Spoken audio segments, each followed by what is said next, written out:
这到底是怎么回事？这迟墨闹什么名堂？陆明，迟墨，什么都不用说，跟我走。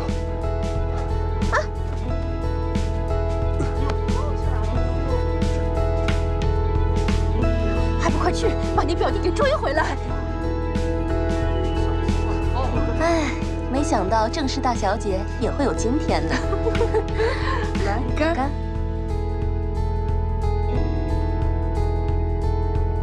这都什么事儿？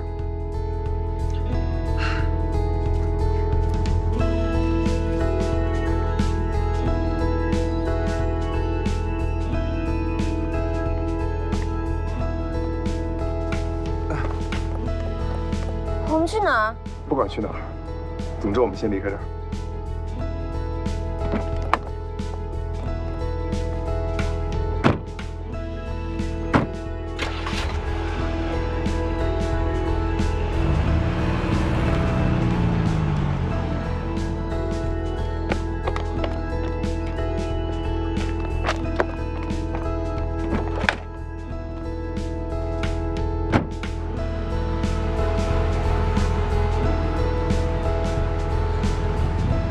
坐稳了。迟墨，其实你可以不用这样做，你为了我这样一走了之，后果会严重的。我不是迟墨，我这辈子只爱你一个人。你是小小？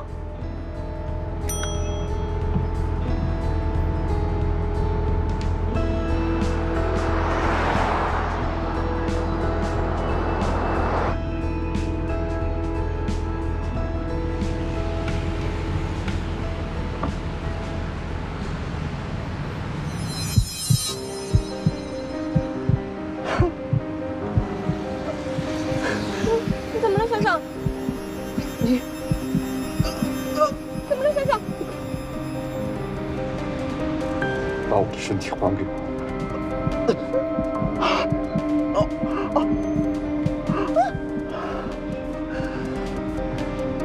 我告诉你，你只会一次次的伤害聪明。你从我的身体里滚出去！从我的身体里滚出去！怎么了？厉害，懂吗？什么小心！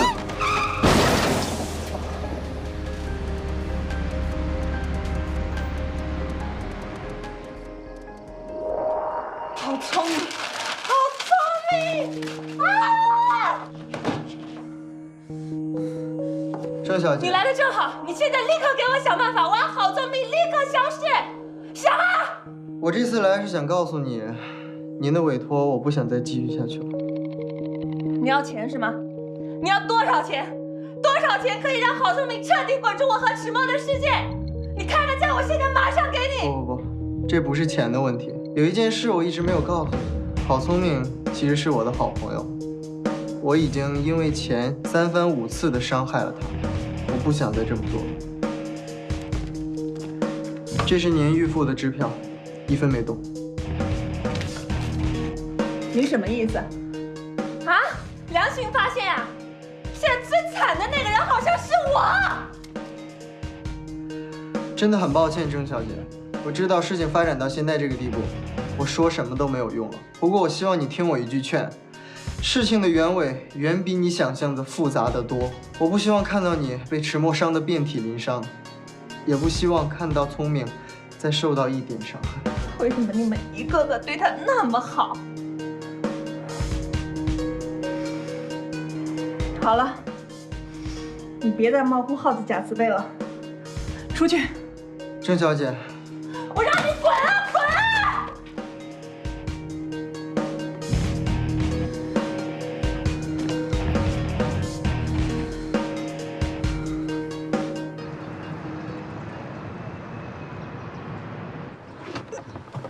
聪明，聪明，没事吧？聪明，聪明。小小，你没事吧？有没有哪里受伤？没事就好。我差点以为我要失去你了。刚才在关键时候，你奋不顾身地抱着我，谢谢你，宗明。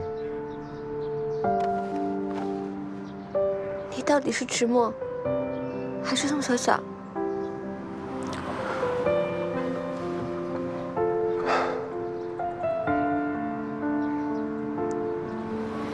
我是迟墨，也是宋小小。我有双重人格。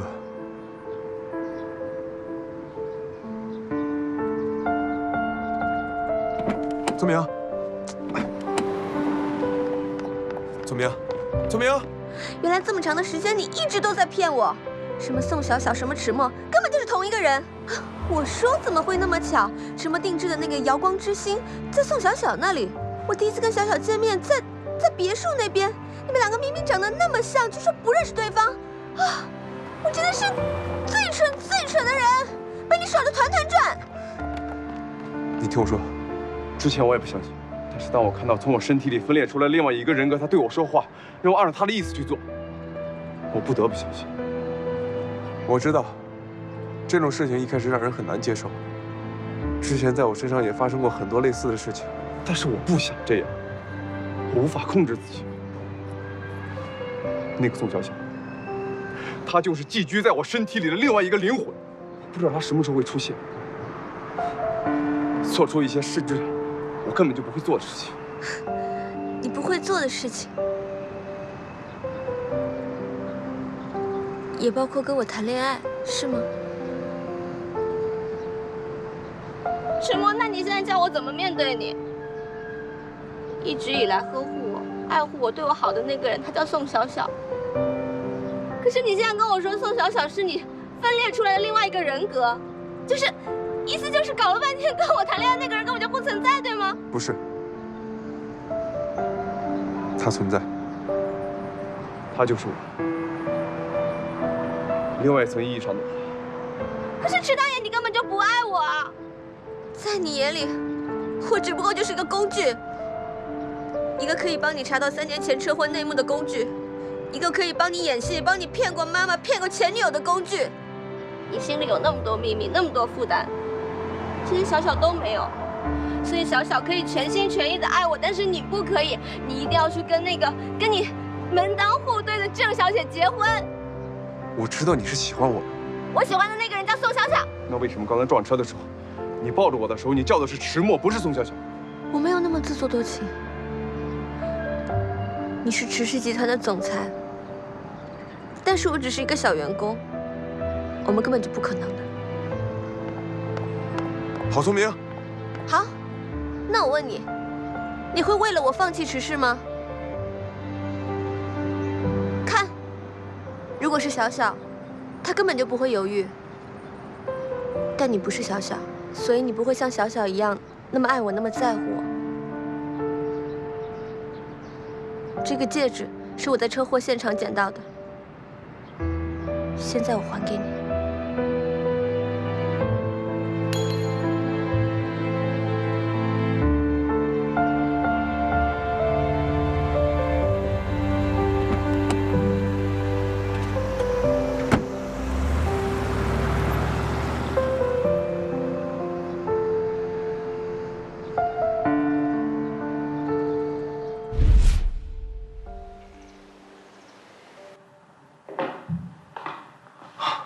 石总，你终于回来了。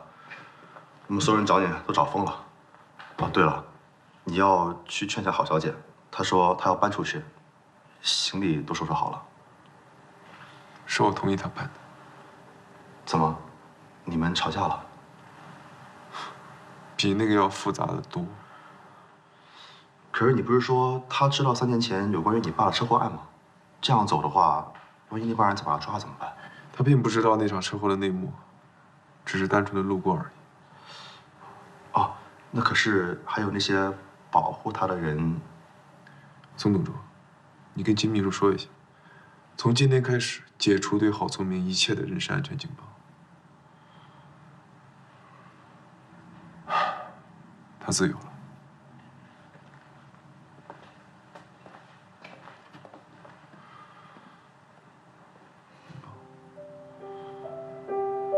雪融化后化作春天，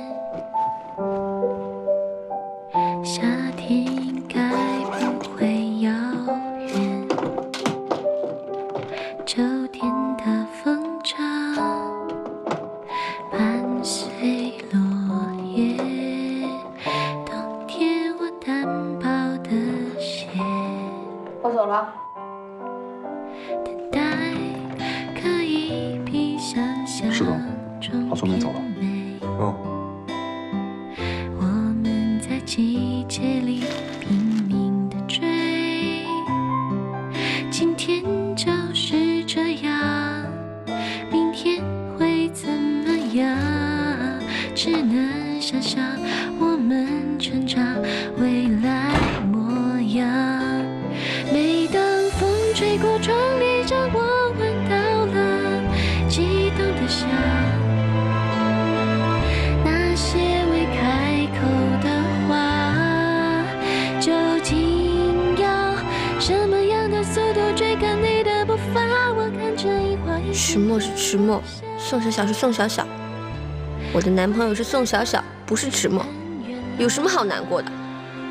我一点都不难过，好开心啊！终于要离开这个魔窟了。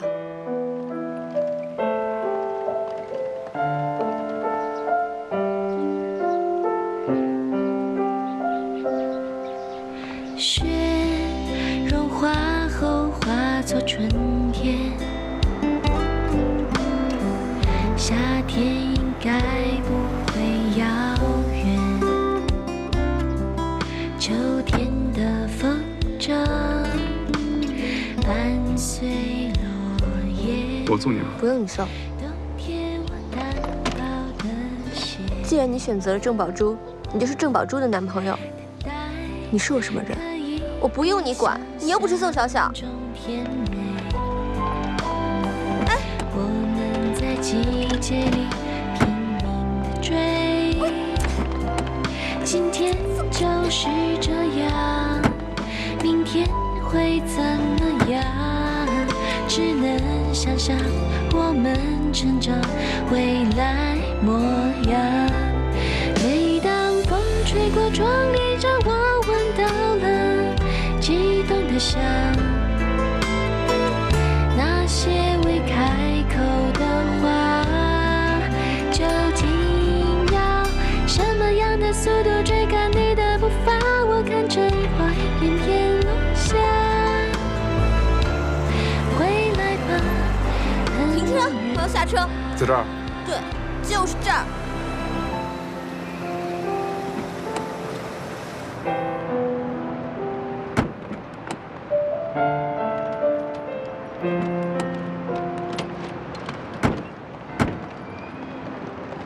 喂，你确定你要住酒店？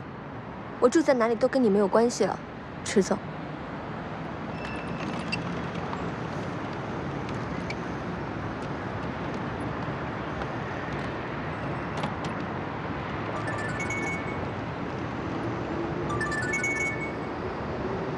喂？什么？等我，马上回去。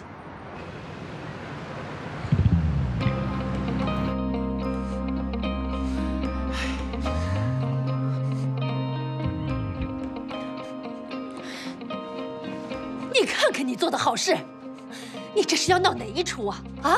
今天的报纸、媒体头条都是你悔婚的新闻，你让我们迟氏的脸往哪儿放？哼，这话应该我来说吧。我女儿可是当着众人的面被你儿子拒绝的，现在我们整个郑氏都成了圈内大笑话。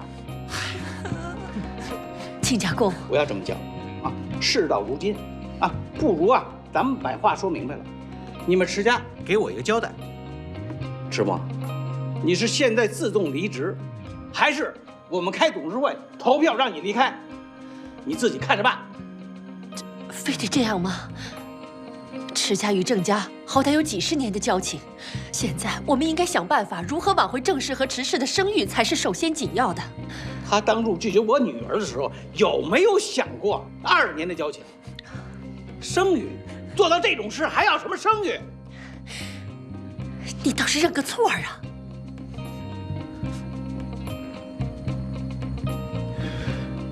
郑伯父，对不起。宝珠，对不起。妈，我自己做的事情，我自己会负责。明天，我就向董事会提交辞呈。墨儿，一定要弄得这么无可挽回吗？这是你儿子自作自受。要是墨儿辞职，你们郑氏在池氏集团的利益也会受影响。况且，女孩子的声誉最重要了。如果墨儿辞职了，不正好说明，即使是她辞职都不愿意娶宝珠吗？这话要是传出去，外面的人该怎么想呢？那你说怎么办？让他们再订一次婚，这次订婚要登报，召开记者会，并且澄清上一次的悔婚闹剧是为了池氏最新的产品宣传，并不是真的。这样能行吗？你放心，我们会找最顶尖的媒体来操作这次的舆论导向。以后墨儿也会真心实意地对宝珠好，不会再闹别扭了。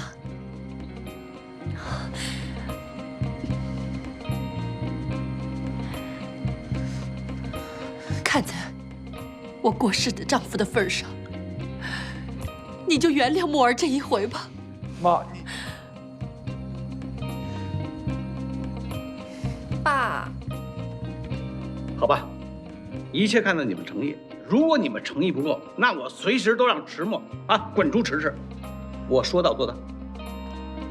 宝珠，我们走。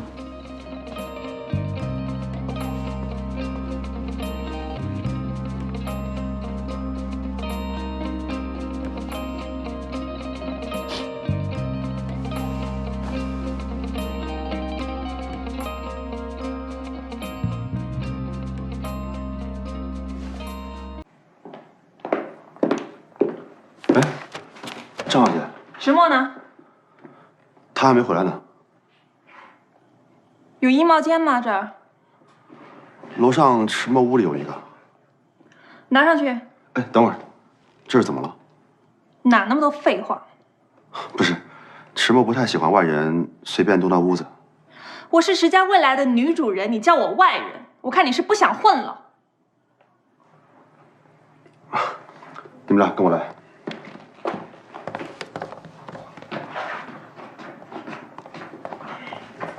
换上去。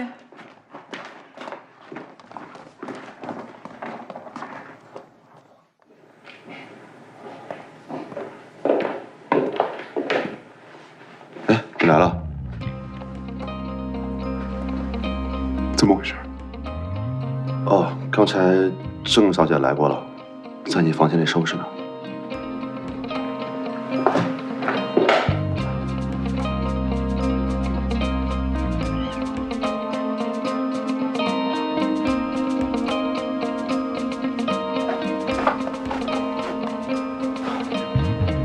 你在这儿干嘛？试婚纱。郑宝珠啊，我们还没结婚呢，你现在就迫不及待的想侵入我的生活了是吗？去旧迎新，你该做好迎接新女主人的准备了。这2天我会搬进来，这件事情呢，阿姨是知道的，阿姨也是支持的，要不然你可以问她。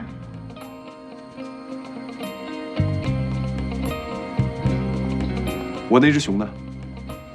什么熊啊？就是我放在房间里的泰迪熊。什么熊？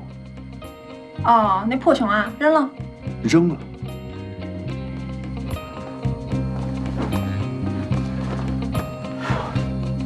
郑宝珠，我告诉你，我最讨厌别人随便动我的东西。拿着你这些东西，现在立刻马上滚出我家！你为了这只破熊，你跟我发脾气？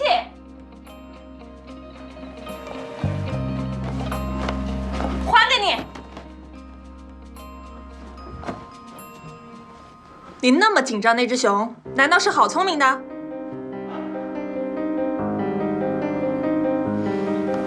这个女人真是阴魂不散，人走了还把东西放这儿。郑宝珠，郑宝珠！贱人！贱人！贱人！贱人！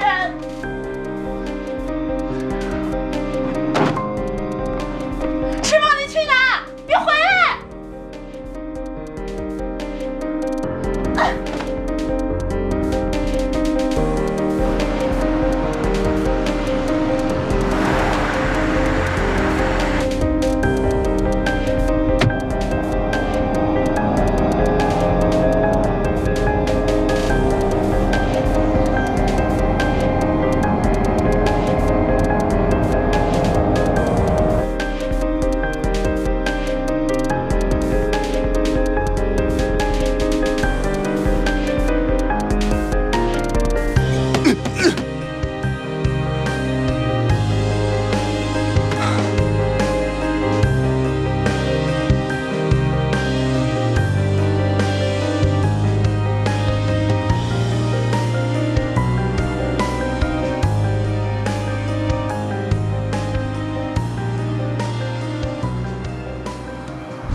怎么不走了？手机关机，他应该也找不到我。哎，不对，韩毅，但是我这个右眼怎么一直在跳个没停呢？哎呀，你那是用眼过度，眼睛疲劳了。敷张面膜，放松放松啊。不对，我总觉得是有什么倒霉事儿即将发生。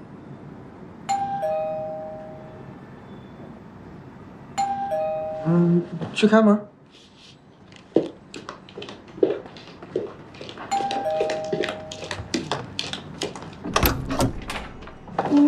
你们找谁？聪明啊，那是我嘞，唐花嘞。我今天刚到北京的。唐花？呐。哎，你干什么去啊？唐花？你怎么刚到北京就招惹上警察了？你惹什么事儿了？没有。哎，这警察叔叔是为了保证我的人身安全送我回来的。哎，警察叔叔，我已经到了，你可以先走了，谢谢啊。辛苦了，辛苦了啊！拜拜啊，辛苦了。哎呀，哎，你好，你好。哎呦，你看你都瘦了，这。哎呀，哎，聪明啊，这就是我们家。哎，蛮好的嘞，蛮好的嘞。哎呦，极好的。哎，师傅，来抽个烟不了？来了。不。北京市内禁止吸烟。哦，那算了，算了。好的嘞。哎呀，真的蛮好看的嘞。这就是你乡下来的未婚夫啊！瞧他那一身 A 货，我别管是 A 货还是真的了，反正赶紧想办法帮我把这个活菩萨给请走。唐花。哎，聪明啊，怎么了？今晚先在这里将就一下，明天我出去陪你找一个酒店，然后陪你在北京逛一逛，过几天就回去吧。啊，不是，我又不是来旅游的，说我要回去，也要带着堂客你一起回去不？哪个是堂客？请讲普通话。这个二愣子是认准我了，你不是出奇的点子多吗？赶紧帮我想想办法。没问题，看我的。你是唐花是吧？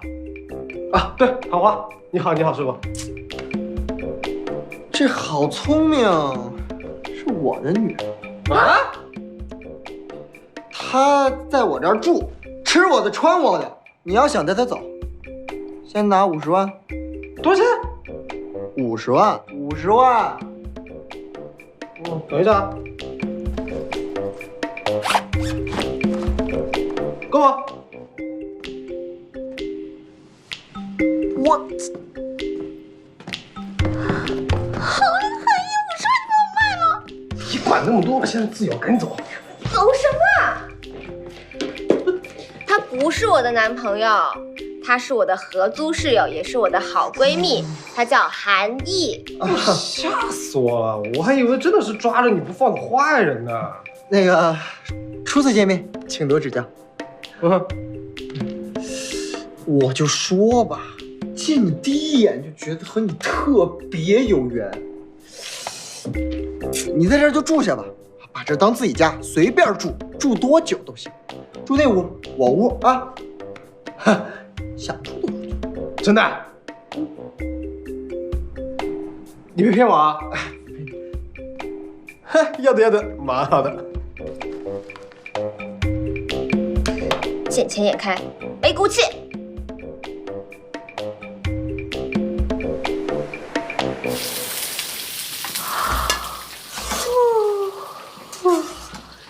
谁打扫叮叮咣咣的？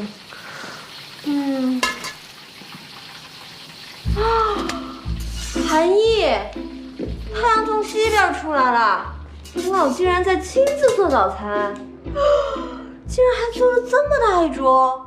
你该不会是想毒死我们吧？等会儿。这客人都还没动呢，主人哪有动的道理？快把唐花叫出来！你看，我给她做了一个最正宗的北方早餐。客人，糖花。啊，原来你含义是醉翁之意不在酒啊！那当然，老天保佑，才走了一个大千金，又来了一个土财主，天降财源。无论用什么办法，我一定要留住这位财神爷。哪里哪里。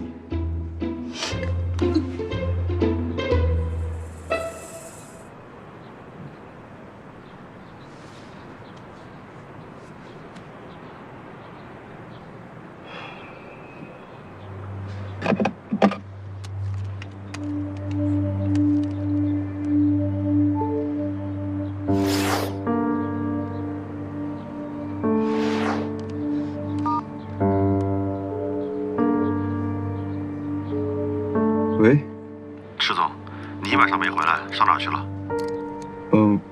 我昨天晚上喝多了，宾馆住了一夜，一会儿回去。哦，那个郑小姐要我问你什么时候陪她去见婚礼策划。最近事情很多，让她等着吧。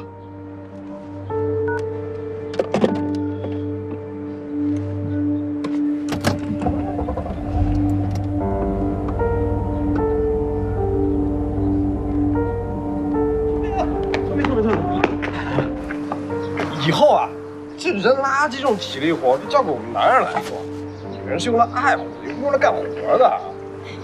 不要在这跟我甜言蜜语的，出去给他。哎，聪明，聪明。这个男人是谁啊？他怎么和聪明在一起？聪明去上班了啊？啊，对啊。啊！别说哥们不帮你，聪明有点嫌弃你，你知道吗？我知道啊，这聪明在大城市里面扎根了，我们俩本来就有差距嘛。不过我不怕呀，我会用真心打动他的。哎呀，别跟我提真心，这年头谁还没个真心啊？哎，我问你，你之前追过女孩没？当然没有了，除了聪明，其他女孩我看都不看。那也就是说，你的感情经历是空白。那我再问你。你知道怎么哄女孩吗？不知道。你这下就完了。这聪明要是碰上个又有钱又帅的，估计就跟别人跑了。那我怎么办啊？哎呀，你别急，等我把话说完。我呢是一个感情专家，专门帮人解决感情问题。你只需要在我这儿下一个订单，我保证你能追到聪明。真的？当然了。等一下，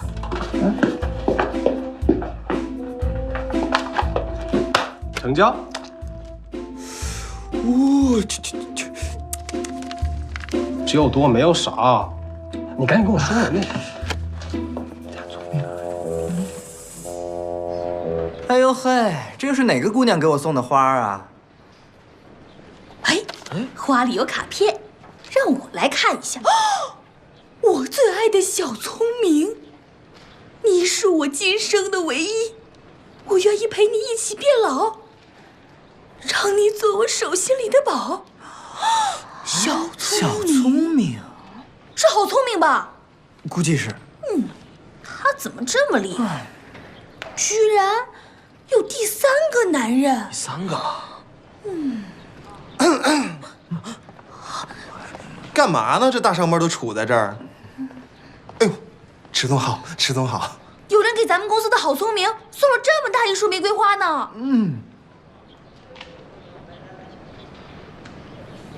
玩物丧志。快点！哎，保安，过来，把这花都拿走。哎，快点，快点！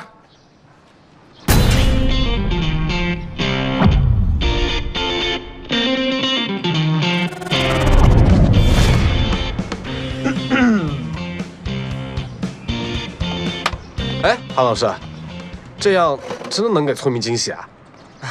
不都跟你说了吗？女孩都一样，都喜欢浪漫。你这么一做，聪明同事看到了肯定都羡慕。这事儿我保你成功。先求爱，再求婚，完了顺便在北京把婚礼也给办了。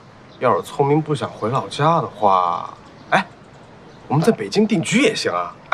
总之，聪明喜欢就行。你放心，我的这套服务一条龙，保质保量，就扔这儿，保你满意。哎，韩老师，他们怎么把我的花给搬出来了呀？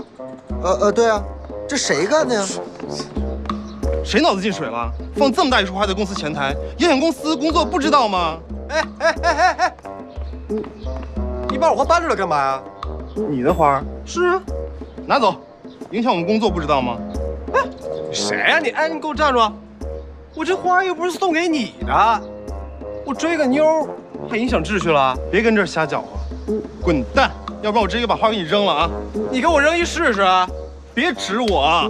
我指你怎么了？我还戳你呢！我戳死！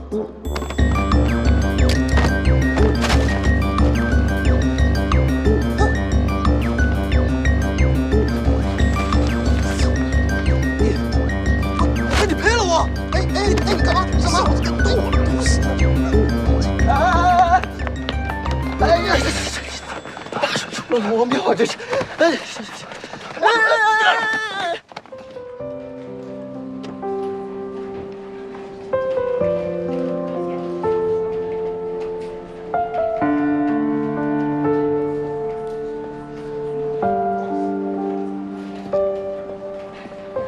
哎，聪明，快来看，楼下打起来了。打架有什么好看的？那不是经理吗？还有一个给你送花的。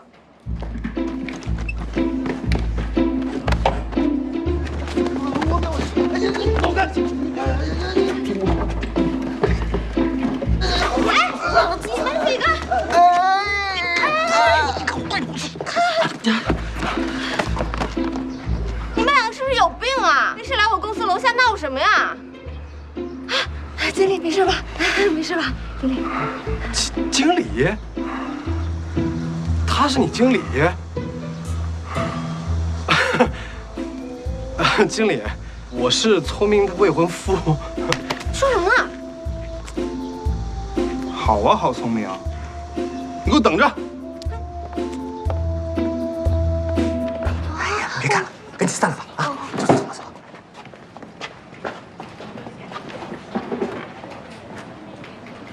好了，你的心意我知道了，没什么事儿，你们俩先回去吧。有什么事儿晚上再说啊，晚上再说。好，先回去啊。好。说什么也要给唐花找一个酒店，韩毅那个贪财鬼见了他，就像是蚂蟥见了血，一定是忽悠他定制什么求爱套餐了。再这样下去，以后指不定闹出什么事儿。看来那个男人也是郝聪明的追求者。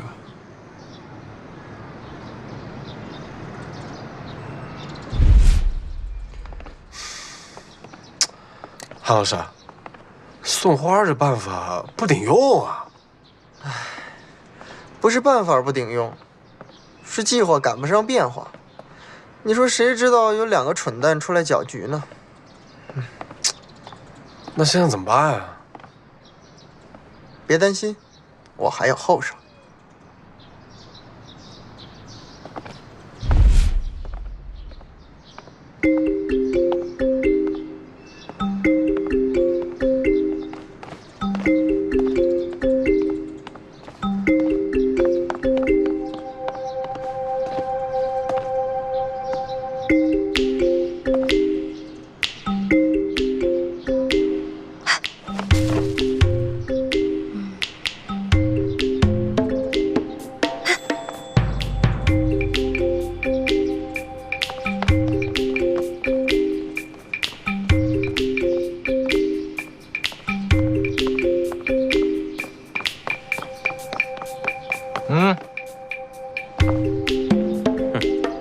打劫！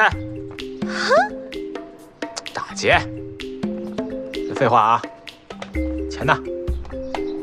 幸好是打劫。吓我一大跳。幸好是打劫，要钱是吧？除了劫财，咱再劫点色。啊？上！不是吧？飞机场你们要劫，太残忍了吧！我就喜欢飞机场。差不多，赶紧上。现在啊，行，靠英雄救美。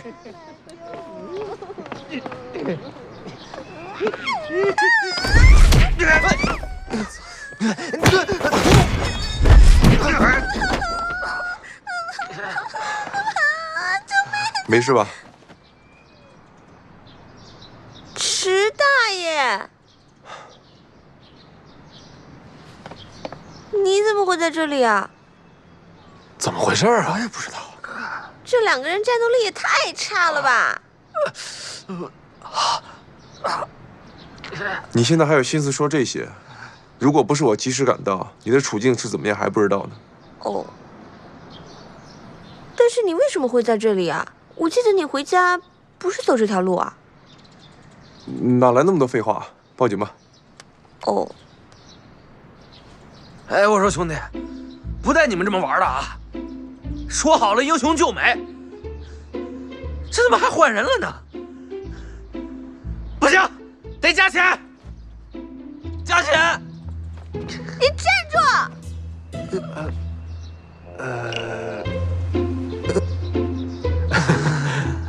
糟糕，惨了！胆儿够肥的呀！馊主意一箩筐接着一箩筐的。韩毅，是不是你出的主意？不是啊，聪明，是我让。没问你，你闭嘴。聪明，我错了，我再也不这样了。抱大腿也没用，回去。聪明，这韩老师是为了帮我才想这办法的，要不是这个人出来，我早就把你给救了。我是看到聪明遇到危险才出手的，事先我不知道你们安排好的。我自己的女人我自己会救，用得着你出手啊？喂，你说她是你的女人？没错，青梅竹马，指腹为婚。你在胡说什么？但是我从来没有听过聪明提起你这样的人。你不知道的事情多了去了。你们俩才认识多久啊？我们俩小时候穿干的裤子就在一块儿了。喂，越说越离谱。你什么人呢？不是我们俩什么关系？关你什么事儿啊？我是他上司。又是上司啊？不是，我当什么人呢？聪明，我们家也有产业，以后我让你当老板娘，别再跟人打工。真是丢死人了。今天的事情算我多管闲事，但是我告诉你，以后再遇到这种事情，最好别让我看见。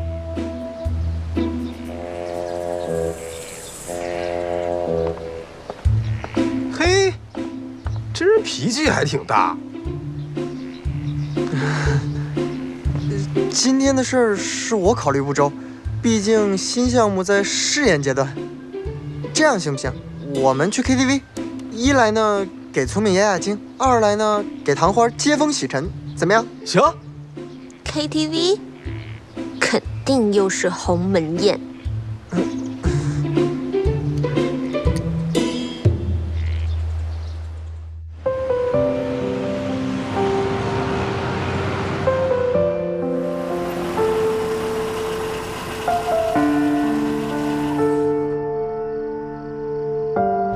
你不知道的事情多了去了。你们俩才认识多久啊？我们俩小时候穿干的裤子就在一块儿了。喂，越说越离谱。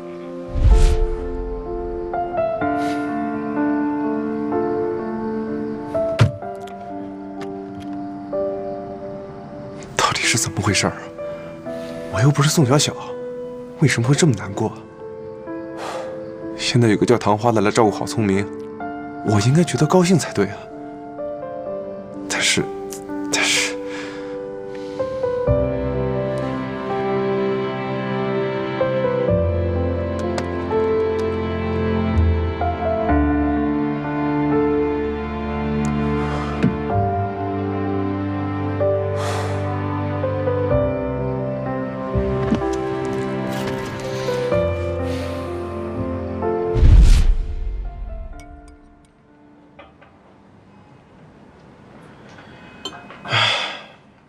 我实在是找不到说话的人，所以我来找你。没关系，医生跟患者之间偶尔也会聊聊天，放心，我不会收你诊费的，当然你也不会在乎。最近怎么样？亚人格还经常出现吗？最近还好，他有一段时间没出现了。那就好。有可能你正在逐渐治愈吧。双重人格说不定在慢慢融合当中。双重人格融合？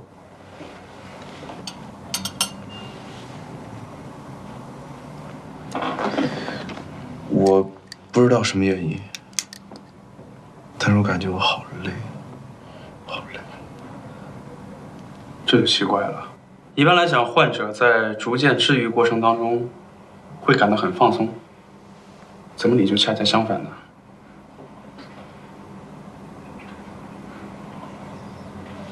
谈恋爱了？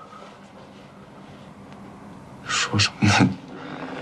没有，可能是现实生活中压力太大，工作压得我喘不过来气。总的来说，人生是有希望的。只要你的亚人格了却了心中牵挂，可能就彻底消失了。不过从此以后，你就只能一个人承担所有压力了。你是说，要想让他彻底消失，就要了却他心中的牵挂？大体上如此。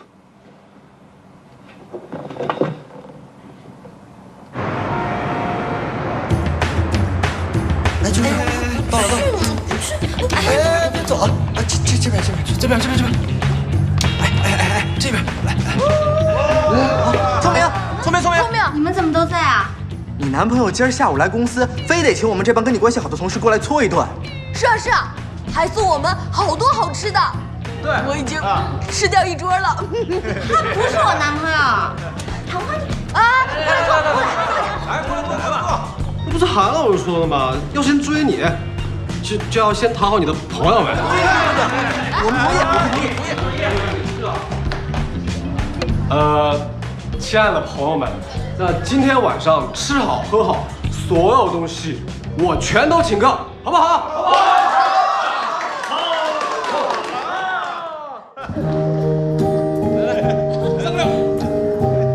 哎，我来，来，我接。后来，我总算学会了如何去心。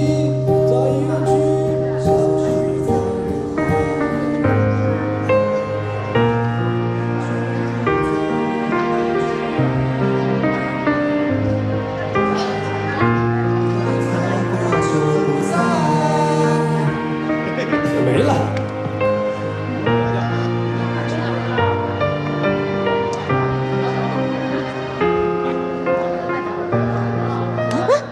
自己干嘛呢？宋小小，你还在想那个行踪飘忽不定的神秘帅哥呢？哎呦，想他就打个电话给他嘛，我来打。哎呀，美丽，不要打。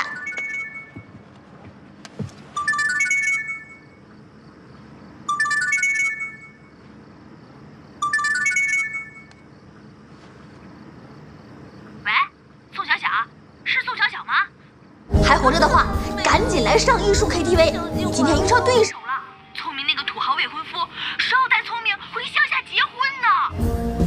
好歹聪明那么喜欢你，你要不来，你就是龟蛋。哎呀，你疯啊！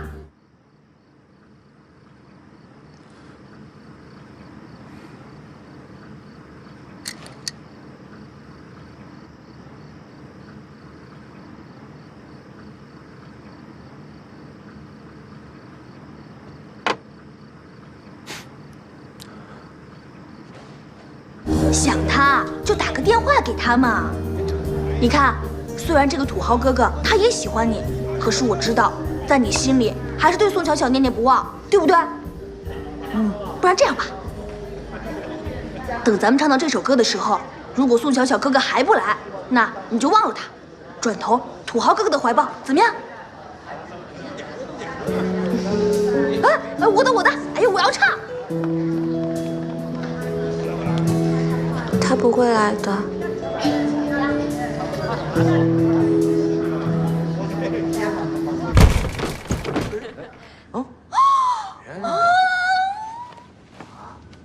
小小，还没散场吧？看来我来的正是时候。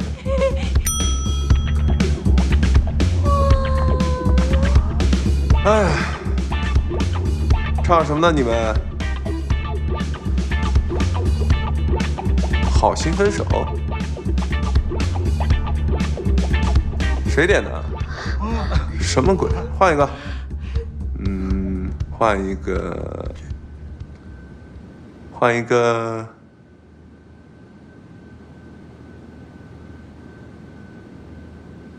今天你要嫁给我，好不好？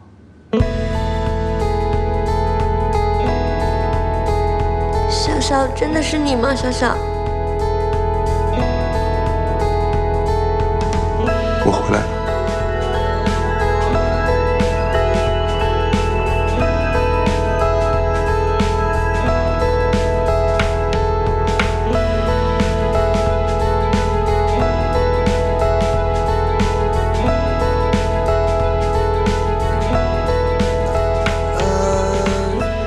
那个，今天就到这儿吧。大家先撤吧。啊，先撤吧，先撤。不好意思，快走！成功。这改天啊，改天啊。走，别拉东西啊。是。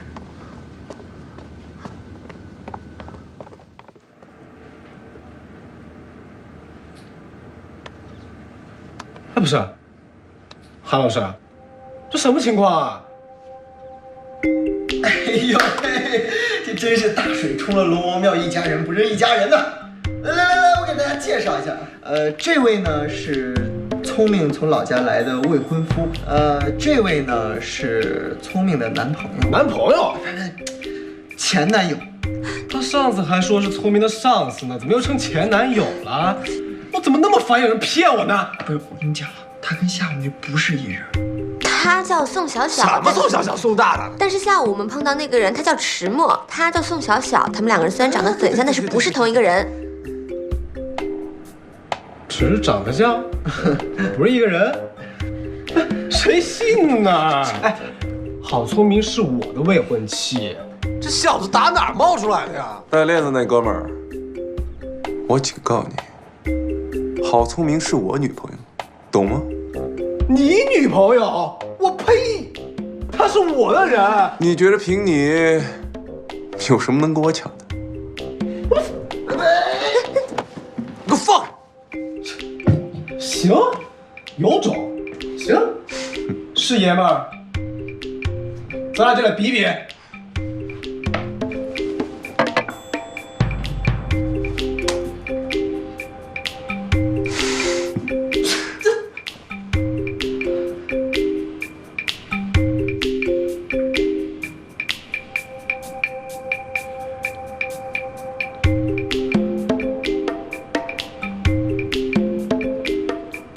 首先，咱比经济基础。这个婚姻啊，是建立在。哥们儿，咱比什么也不能跟他比钱啊。为啥呀？比钱多俗，咱胜之不武啊，是不是？也是。那咱比谁更了解聪明？聪明最爱吃的是橘子。背上有块胎记，他还喜欢在被子里面放屁。哎，疼啊！郝聪明是个爱哭鬼，经常自己看韩剧会嚎啕大哭，但是我觉得很可爱，脑洞很大，不切实际，但是他都会给我很多意外的惊喜。最致命的是，他是个超级大路痴。左转，再右转，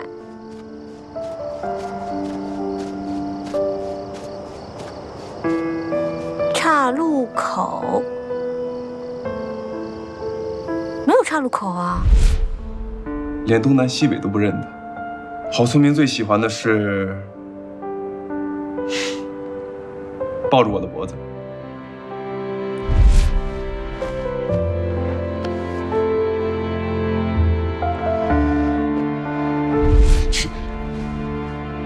小小，追爱的姿势是？打住！咱不比这个。我们比，咱比喝酒。好，我跟你比。哎，对，喝酒比喝酒好。要是我输了，我就暂时不带聪明回家结婚了。那要是你输了呢？如果我输了，你跟郝聪明的事儿，我绝不插手。行，来。来。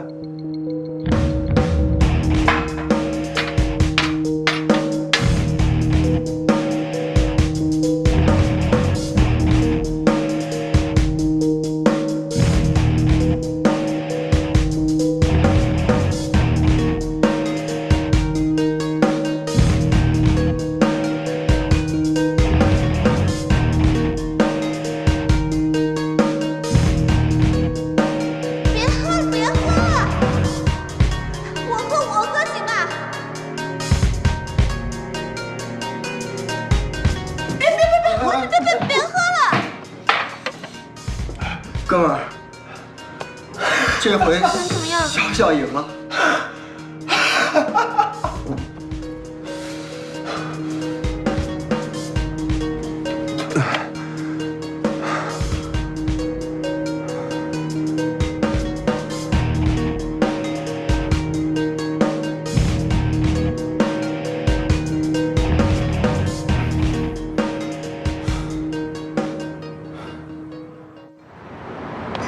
小心！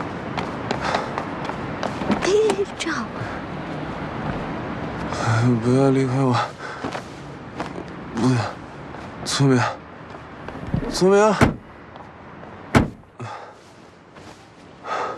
聪明啊！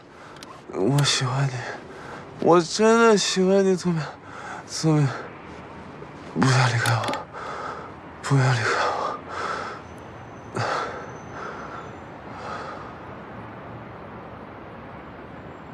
其实我知道你是迟墨，因为你刚刚说的那些，都是我跟迟墨在一起经历的回忆。但是，对不起，因为我喜欢的人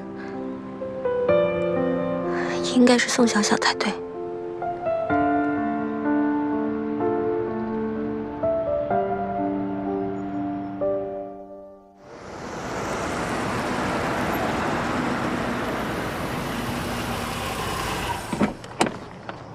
迟墨，来，这样稳，小心，小心啊！宋总助，小姐，怎么回事？我从没听他喝这么多过。给我，让我来就可以了。郝小姐，对不起，您可能就不太方便进去了，因为郑小姐刚回来，所以。哦，好的，我知道了，我会自己打车回去的。谢谢你，宋总助。谢谢你，慢走。小心，小心。是迟墨回来了吗？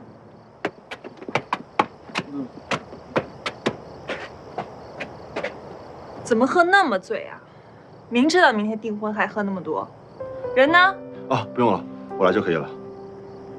谁送他回来的？那么快就走了？不会是郝聪明吧？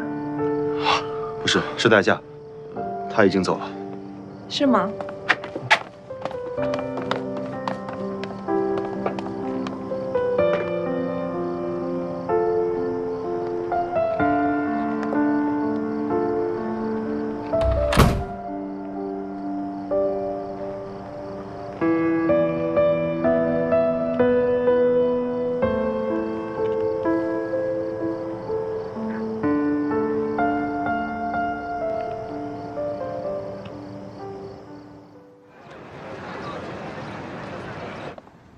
关于3年前我调查那起车祸的事情，现在已经有线索了。就是导致你人格分裂的那场车祸吗？对，我查出幕后黑手就是我身边的人。之前刚刚才经历了悔婚炒作的豪门情侣迟墨和郑宝珠，已于昨日在迟氏的私人庄园内完成真正的订婚仪式。在前一次订婚仪式上抛弃未婚妻的池氏集团董事长池墨表示，那次的悔婚行为只是为池氏与美克拉美的新产。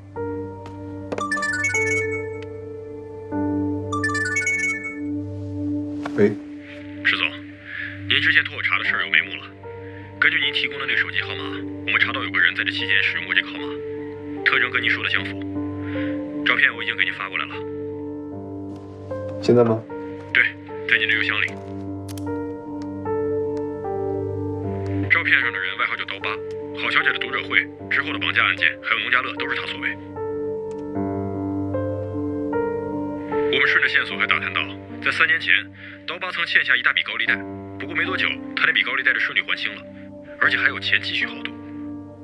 3年前？3年前大概什么时候？大概8月左右。对方对您的行踪了如指掌，能第一时间得知您的动态。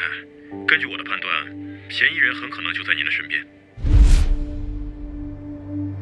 身边人啊？对，那就棘手了。确实是这样，我对他真的是防不胜防。如果被他知道了我有多重人格的事情，如果有人过来旁敲侧击地打听起我的病情的事儿，知道该怎么做？我知道，第一时间通知你。哎呀，说起来，我这样还要学做侦探的天赋呢。想太多了你。那是什么呀？这个新到的，要不试试？算了。微小的电流对于神经元的刺激作用非常明显，说不定会治愈你的多重人格呢。真的？